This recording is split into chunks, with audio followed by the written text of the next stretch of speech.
When the power grid fails and chaos floods the streets, your home becomes a target. Not because of what's inside, but because of what it looks like from the outside.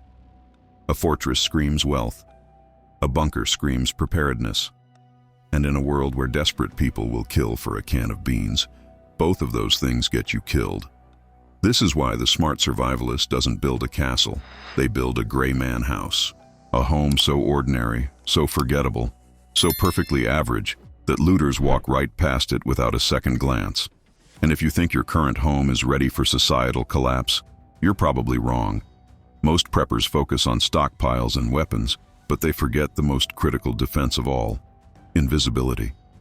If you want to survive when neighbors turn into enemies and strangers become threats, you need to understand how to make your home disappear. Subscribe now, because what you're about to learn could be the difference between being overlooked and being overrun. The concept of the gray man isn't new. It's a tactical philosophy used by intelligence operatives, undercover agents, and special forces personnel who need to move through hostile environments without drawing attention. The idea is simple. Blend in so completely that you become part of the background. No one remembers your face. No one notices your clothes. No one suspects you're carrying anything valuable. And this same principle applies to your home during a collapse. When society breaks down, people will be scanning neighborhoods for signs of life, resources, and weakness. They'll look for homes with lights on when the grid is down. They'll notice generators humming. They'll see clean yards and stocked garages, and they'll remember. The gray man house takes the opposite approach. It looks abandoned or barely inhabited. It blends into the decay around it. It offers nothing that attracts attention, and everything that suggests it's already been looted or isn't worth the effort. This isn't about being paranoid. This is about understanding human behavior under stress. When people are starving, they don't think rationally. They think opportunistically. And your job is to remove yourself from the list of opportunities. Let's start with the exterior, because that's what people see first. If your lawn is perfectly manicured while everyone else's is overgrown, you're announcing that you have time, resources, and stability. That's a red flag. During a collapse, your yard should look neglected. Let the grass grow. Don't trim hedges. Leave a few weeds. Make it look like no one's been taking care of things. This sends a message. There's nothing special here. But here's the key. You're not actually letting your property fall apart. You're creating controlled decay. You're making strategic choices about what to let go and what to maintain out of sight. For example, your front yard can look abandoned, but your backyard, hidden by fencing, can still be functional. You can grow food back there. You can store supplies. You can even have a small generator setup that's insulated and silent. The front is a mask. The back is where you actually live. Your home's exterior should also avoid anything that signals wealth or preparedness. No solar panels on the roof. No visible security cameras. No heavy-duty doors or reinforced windows that scream fortification. These are all signs that you have something worth protecting, and in a collapse, that makes you a target. Instead, your doors should look standard, even if they're reinforced on the inside. Your windows should appear normal, even if they have security film or interior shutters. Your roof should look like every other roof on the block. The goal is to be architecturally invisible. If someone walks down your street, your house should be the one they forget 5 minutes later. Lighting is one of the biggest mistakes preppers make. When the power goes out, the instinct is to turn on your backup lights, your generator, your solar setup. And the moment you do that, you've just painted a target on your home. Light discipline is critical. During a grid-down scenario, your home should be as dark as every other home at night. No candles visible through windows. No flashlights moving around inside. No porch lights. If you need light, use blackout curtains or work in interior rooms with no windows. And if you absolutely must use light near a window, use red light, which is harder to see from a distance and doesn't destroy your night vision. The rule is simple. If they can see your light, they know you have power. And if you have power, you have resources. And if you have resources, you're now a supply depot in their eyes. Let's talk about sound, because sound travels, and people listen. If you're running a generator during a blackout, everyone within 100 yards knows it. Even a quiet generator hums. Even a well-placed generator sends vibrations through the ground. And that sound tells people you have fuel, you have equipment, and you're prepared. This is why serious grayman operators don't run generators unless they absolutely have to, and when they do, they soundproof them. You can build or buy generator enclosures that muffle noise. You can place them in basements or sheds with acoustic insulation. You can run them only during the day when ambient noise is higher, and only for short periods.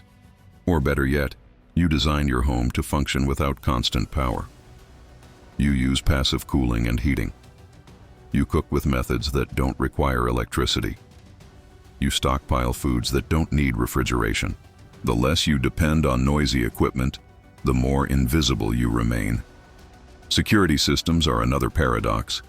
Visible cameras, alarm company signs, motion lights, they all say the same thing. I have something valuable inside. In a normal world, these are deterrents. In a collapsed world, they're invitations. So how do you secure a grayman house? You do it invisibly. You install cameras, but you hide them. You use wireless systems that don't require visible wiring. You place them in places people don't expect. Inside fake birdhouses, behind vents, in roof eaves. You monitor your property, but no one knows you're watching. You reinforce your doors and windows, but from the inside. You add security film to glass so it doesn't shatter easily, but it looks like regular glass. You install interior door jammers and barricades that can't be seen from outside. You create layered defenses that don't advertise themselves. And if someone does approach your home, you have early warning systems that alert you without alerting them. Motion sensors that vibrate your phone. Driveway alarms that only you can hear. Tripwires connected to silent alerts. You see them coming before they see you, and they never know you were prepared. Your vehicle is part of your grayman strategy too. A lifted truck with off-road tires and a roof rack full of gear screams prepper. A shiny new SUV screams wealth. Both make you a target. Your vehicle should be average, even boring. It should look like it's barely running, even if it's mechanically solid. A little dirt, a small dent, faded paint. These things make your vehicle forgettable. And inside, your gear should be hidden. No visible supplies. No tactical backpacks in the back seat. No cases that look like they hold weapons. If someone looks through your window, they should see an empty car, not a mobile armory. Store your supplies in hidden compartments, under seats, in modified panels. And if you do need to bug out, your vehicle should blend into traffic, not stand out as the one everyone remembers. Let's address the inside of your home, because even if no one can see in, you need to plan for the possibility of a forced entry. If looters do break in, they should find nothing on the first sweep.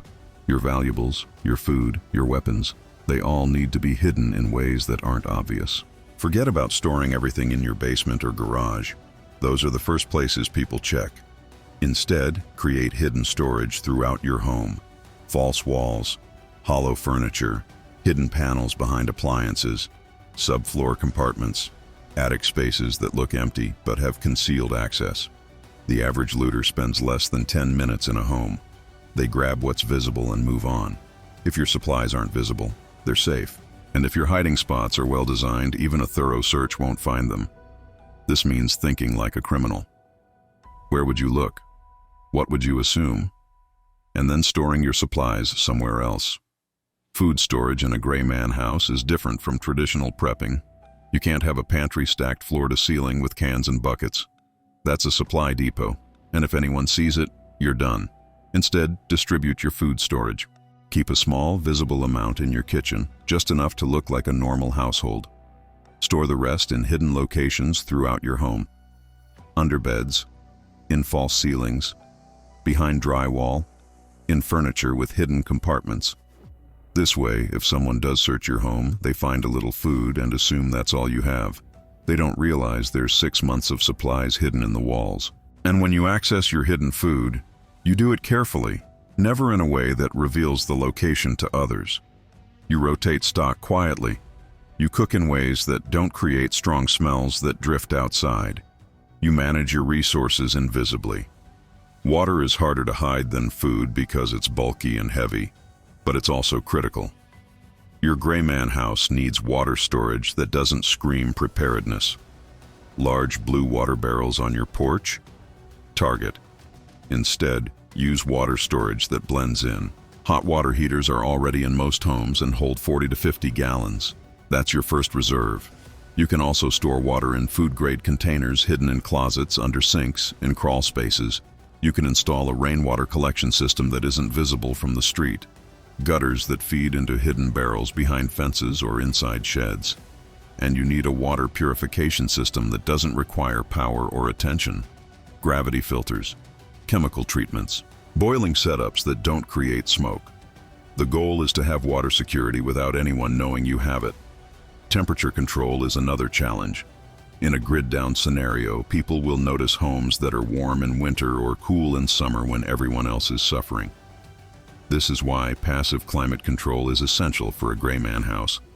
Insulation, thermal mass, ventilation strategies. During winter, you layer clothing and use body heat rather than running heaters.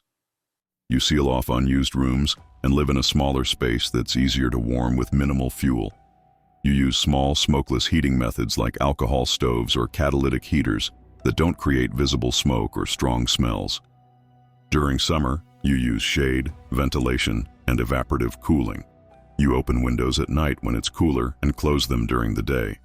You stay in basements or lower floors where it's naturally cooler. You adapt to discomfort because comfort creates signatures that expose you. Cooking is one of the most dangerous activities during a collapse because it creates smell, smoke, and heat signatures. If you're frying bacon when your neighbors are starving, they will smell it, and they will come. This is why the Gray Man House uses low-signature cooking methods.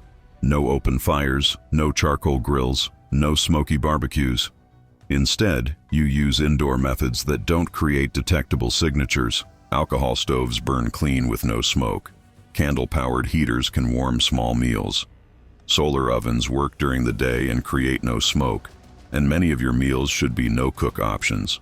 Canned goods, dried foods, meals that don't require heat. You save hot cooking for times when you can do it safely in enclosed spaces, with ventilation controlled and only when necessary. And you never cook foods with strong smells during high-risk periods. No bacon, no coffee brewing in the open, no scents that drift and advertise your resources. Waste management is something most preppers ignore, but it's critical to staying invisible. When the sewage system fails, toilets stop working. And if your trash piles up outside, it tells people you're still living there and consuming resources. The Gray Man House manages waste invisibly. You use composting toilets or bucket systems that don't create sewage issues. You burn trash in small controlled amounts that create minimal smoke. Or you bury it in hidden locations on your property. You don't leave trash bags on the curb. You don't create piles of refuse. You manage everything in ways that leave no trace. And if you're generating waste, you're careful about what that waste reveals. Empty cans and wrappers tell people what you're eating. Medical waste tells them you have supplies. Every piece of garbage is intelligence, and you control what intelligence you give away. Defense in a Gray Man House is layered and invisible. Your first layer is not being noticed. Your second layer is not appearing valuable. Your third layer is passive security that doesn't advertise itself. And your final layer is active defense that only reveals itself when absolutely necessary. This means you don't stand on your porch with a rifle. You don't post signs that say you're armed. You don't confront people unless you have no choice. Instead, you watch. You gather intelligence. You know who's moving through your area and what they're looking for. And if a threat does approach, you handle it from a position of advantage, from inside, from cover, in ways that don't expose you to retaliation or attention from others. The goal is to never have to fight because no one ever thought you were worth fighting over. Community is a double-edged sword. In a collapse, neighbors can be allies or threats, and you need to assess carefully. If you live in a tight-knit neighborhood where people know each other, you might be able to form a mutual defense group. But you never reveal the full extent of your preparations. You share some resources, but not all. You cooperate, but you maintain operational security. You appear to be struggling like everyone else, even if you're not. And if you live in an area where trust is low, you keep to yourself entirely. You interact minimally. You avoid conversations about supplies or plans. You become the neighbor no one thinks about, the one who's just getting by, same as everyone else. The psychology of the gray man house is about managing perceptions. People make assumptions based on what they see, and your job is to control those assumptions. If your house looks abandoned, people assume it's been looted already. If it looks barely inhabited, people assume you have nothing. If it looks like everyone else's house, people don't think about it at all. And that's exactly what you want.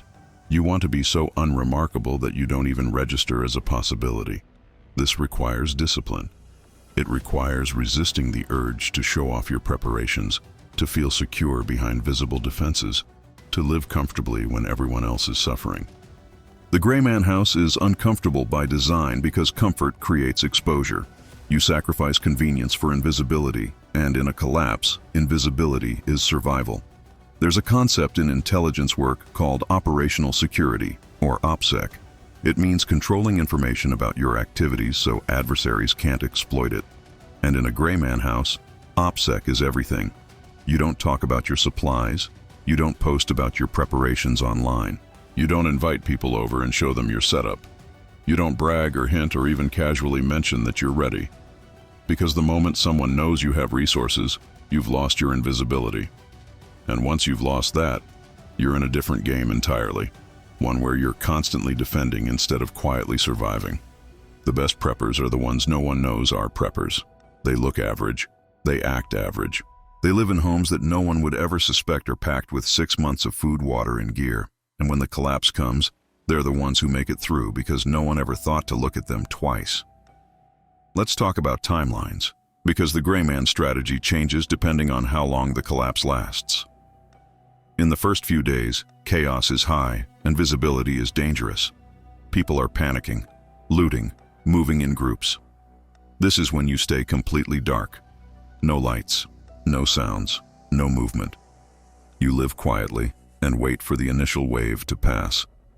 After a week or two, the desperate and unprepared start dying off or moving on.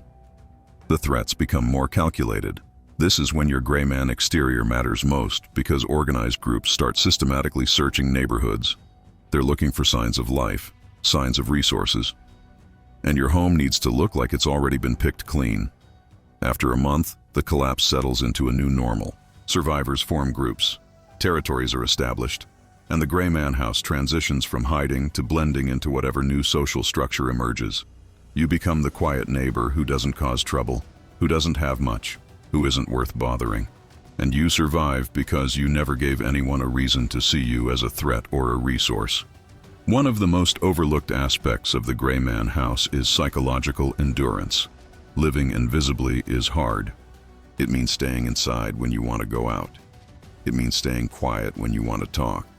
It means watching your neighbors struggle and not helping because helping exposes you.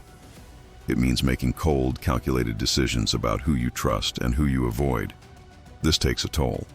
And if you're not mentally prepared for it, you'll make mistakes. You'll break discipline. You'll turn on a light or make a sound or do something that compromises your invisibility. This is why you practice now. You run drills.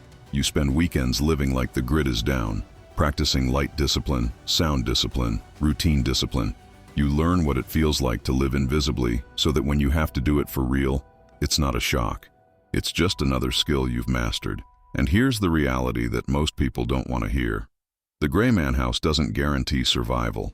It increases your odds. It keeps you off the radar of casual threats.